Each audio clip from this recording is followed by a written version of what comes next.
Manuel Abramovitch, bonjour. Vous êtes le rédacteur en chef d'un journal sur la toile qui s'appelle Résistance.be. C'est le journal de l'Observatoire de l'extrême droite à Bruxelles. Vous êtes bien à gauche et c'est génétique. Vous vous définissez comme un enfant de 68 arts.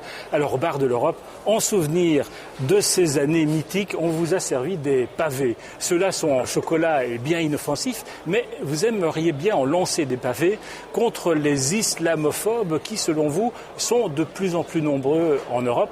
C'est une impression ou il y a des études qui prouvent ça? D'accord. Alors, au niveau des positions politiques, c'est une chose. D'abord, il y a un combat de démocrates par rapport à des dangers que j'estime, que d'autres estiment importants aujourd'hui ou qui menacent notre démocratie, et notamment l'extrême droite. Alors pour l'islamophobie, qu'on peut appeler l'anti-islam, le terme islamophobie n'est pas un bon terme, c'est un terme qui a été inventé par les communistes pendant la révolution iranienne en 1979 pour décrire toute personne qui critiquait, et parfois à juste titre, l'islam, donc vraiment pour les diaboliser en quelque sorte.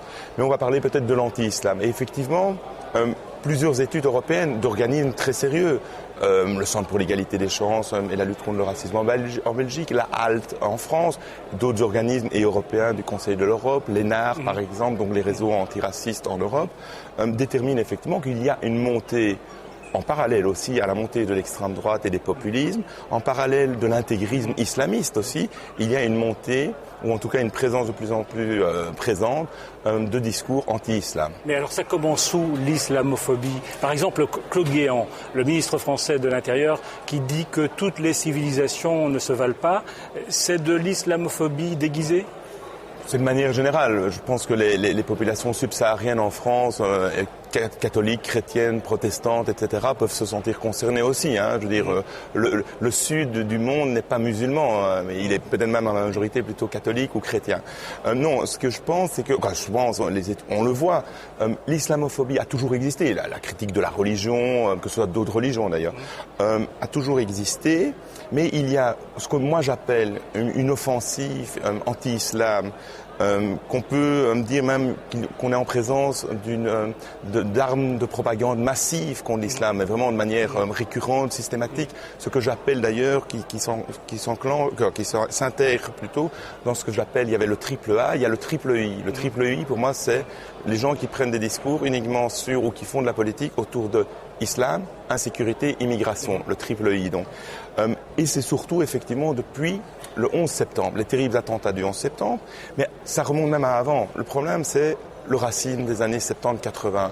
81, la loi antiraciste en Belgique, en France dans les années 70 et dans d'autres pays européens, puis les directives européennes. Et le racisme n'est plus une opinion, devient un délit.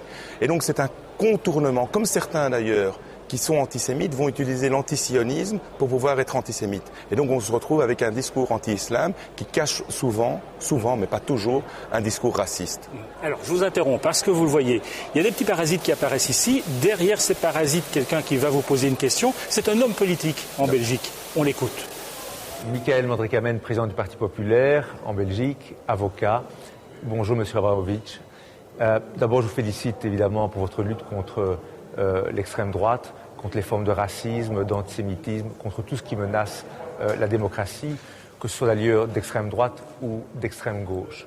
Mais je voudrais que pour les téléspectateurs qui nous regardent, que vous établissiez clairement les critères de distinction entre d'une part des partis dangereux, répréhensibles, et puis d'autres partis, dits certes de rupture, tels notre parti bien sûr le Parti populaire, mais aussi la NVA ou l'UDC suisse, qui luttent pour une série de valeurs, qui luttent effectivement pour maintenir les valeurs occidentales, l'égalité homme-femme, qui luttent contre les excès de l'islamisme et qui sont, à mes yeux, totalement, et aux yeux de beaucoup, totalement légitimes.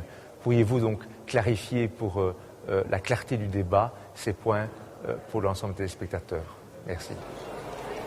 Réponse. Voilà, très bonne question et j'espère que je vais apporter une très bonne réponse. Effectivement, il faut faire des distinctions. Nous ne sommes plus dans des slogans post-68 arts, CRS égale SS par exemple. Il faut travailler de manière sérieuse. Effectivement, il y a des partis d'extrême droite et puis il y a ce qu'on peut appeler la nouvelle droite radicale, populiste, nationale populaire d'ailleurs ou populiste. en général, et la différence entre les deux. Prenons par exemple le Parti populaire de M. Modric Amen et un autre exemple, le Vlaams Belang, par exemple. Le parti extrémiste flamand en Belgique. Voilà, et qui était un des plus grands partis d'extrême droite en Europe, après le Front National français. Le Vlaams Belang a des racines nazies. Donc ça veut dire qu'il a été fondé, que ce soit au niveau idéologique ou au niveau du corpus idéologique ou au niveau de son personnel politique, par des gens qui étaient liés au Troisième Reich, à la collaboration ou des organisations néo-nazies. Tandis que les partis populistes... Voilà. Et ce que je dis, c'est que les partis populistes, l'UDC, le Parti populaire, la NVA et d'autres, la NVA qui est issue de la Volkswagen, c'est un autre cas, mais bon, ce sont des partis qui, ce que je dis, n'ont pas de racines nazies, fascistes, et raciste. Et donc il y a une grande différence. Et au niveau du programme aussi, il y a des grandes différences. Vous savez, même Marine Le Pen a rompu avec... Non Caroline Fourest, les journalistes du Monde et du quotidien Le Monde qui ont écrit un livre et tous les livres. Non, oui, elle a rompu, l'emballage est différent. Et je pense que Marine Le Pen n'est pas une antisémite, n'est pas une nazie. Ça me paraît évident. Mais au niveau de son programme, c'est vraiment un parti d'extrême droite pur et dur. Ça, c'est une évidence. Mais je crois que donc il faut vraiment raison garder. Il faut pouvoir faire les distinctions. Il ne faut pas traiter tout le monde de fasciste. Il ne faut pas fasciser toutes les personnes qui effectivement ont un discours certes réactionnaire, certes critique par rapport à l'islam. La critique de l'islam, c'est pas que l'extrême droite. Par exemple, vous parliez de Caroline Fourest, une intellectuelle française qui, ici, tout récemment à Bruxelles, a tenté de participer à un débat. Elle a été empêchée d'y participer parce que certains la jugent islamophobe. Elle a été tellement chahutée qu'on a du tout arrêté. Là, il y a quand même une espèce de terrorisme du politiquement correct qui empêche certains de s'exprimer. Écoutez, moi, tout à fait. Je ne suis pas d'accord avec tout ce que Caroline Fourest dit, mais d'abord, c'est une militante, une journaliste, une militante antifasciste depuis des années, antiraciste. Bon, ça c'est une évidence. Elle a voulu parler à l'ULB. J'y étais, j'étais présent, j'ai pu assister. Et des militants d'organisations radicales, se disant de gauche, mais je ne sais pas pourquoi ils sont de gauche, quoi. Ils sont plus, ont utilisé des véritables méthodes d'extrême droite, comme en France des organisations le font, des organisations néofascistes ou des organisations ultra-sionistes empêchent des meetings de se dérouler. Eh bien, ils ont agi de la sorte. C'est un scandale ce qui s'est passé à l'ULB sur le site de Résistance.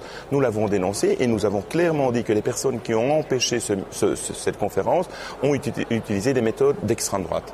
Merci Manuel Abramovic d'être venu au bar de l'Europe et prenez un petit pavé. Merci bien. Voilà.